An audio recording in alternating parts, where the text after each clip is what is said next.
Yeah, from a business aspect, is more of, the systems are sold as architectures, not components. And so this benefits integrators, right? You just don't buy a piece of something. You buy a piece of something that can connect to something inside the architecture that you have.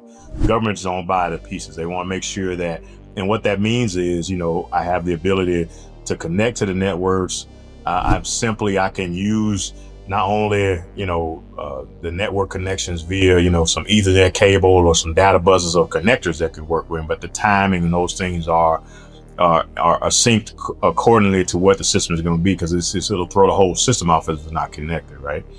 And then from a life cycle perspective, the contracts that come out of this from a business perspective comes out in sustainment and software refreshes, provides some long-term revenue that keeps that train rolling. So if you're in the system architecture and the integrator space, and you can, how to manage and deal and be an integrator, you got to master, not only one of the levers, but all the data and the sharing and all that stuff that happens to make sure the whole system works, right? So you have long-term life cycle, if you will, and it's got long-term revenue, and that those cycles are long, right?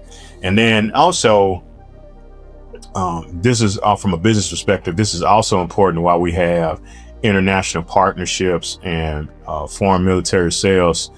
They also expand this opportunity. But you're going to have some compliance issues, obviously, that are applied to that because of, the type of the level of capability that you need to have.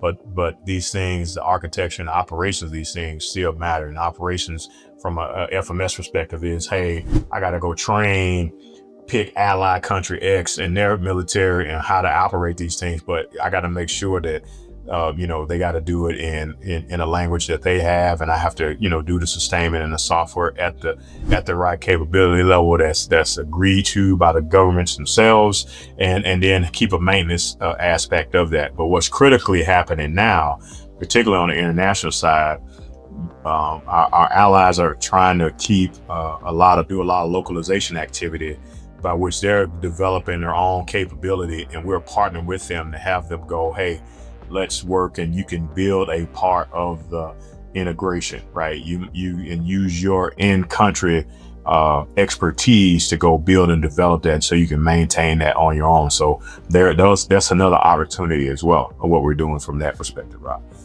Please hit the subscribe button there. You can watch the full video version. As always, hit like and things like that, and comment and share for what you see with your friends. We really appreciate delivering this content to you. This is a way for us to know that we're giving you the right things that you want to hear.